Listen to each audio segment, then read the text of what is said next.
MZB leader had probably figured he would use a light or make more noise coming in, while Mark would make him pay for his mistake. He slowly raised the pistol to eye level. Mark used his left thumb and forefinger to ever so slightly disengage the safety without the normal metallic click. He didn't know if he barely heard it or if he more felt it, but John didn't turn his head. Glocks don't have that problem.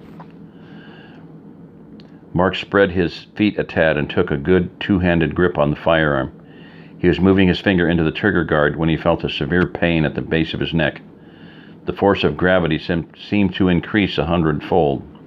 The floor raced up to meet him before he could get his hands down to slow its approach.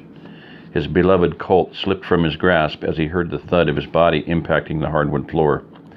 He felt his breath expel in reaction to the collision with the floor. What had happened? A second later, a flashlight clicked on and a voice came from behind him. "Turn on that electric lantern, Bullseye." Mark turned his head, despite the pain, to verify the source of the voice. All he could see was the beam of the light originating from just behind where he'd been standing.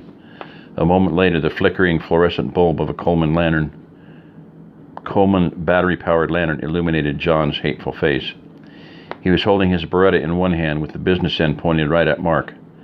A long metal flashlight that had probably been used to knock Mark down was in the other hand. A pair of night vision goggles was pushed up on his head. Two of John's goons were behind him, holding rifles. "So kind of you to join us, Karate Man," John spat venomously. "I've been waiting for this a long, long time." Mark's mind went into overdrive, wondering what John meant. How could John have been waiting for this if he thought I was dead? He asked himself. He wondered what John would do to his family. He knew he was dead, but maybe he could disrupt Big O's plans, enough that his family could get away. Mark looked to see where his .45 had gone. "I'll be taking that," John sneered as he stepped around Mark, not letting his 9mm pistol stray off of him. He carefully set the flashlight down and picked up the Colt. Sticking it in the waistband of his BDUs, he placed the muzzle of his pistol in the small of Mark's back. "I think I'll take this one, too." He reached down and removed the little Kel-Tec from Mark's back pocket. Mark wondered what was going on. He looked over at his family crammed into the corner of the room and saw the same bewilderment in their eyes that must have been in his. John must have seen it, too. "I know what you're thinking," the head MZB said. "You thought that I thought you were dead." John laughed wickedly. "Well, my plan worked perfectly. You fell for it hook, line, and sinker."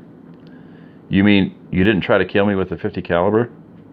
"No, we tried to kill you, all right. We would have, too, if it hadn't been for that sudden gust of wind. Then you ducked down just as Bullseye squeezed off the second shot. I saw the whole thing in the spotting scope like I was standing right there. I was so mad we missed you, but then on the way back to the ranch it came to me. I knew you'd suspect someone from the ranch had done it when you found the empty shell casings and four-wheeler tracks.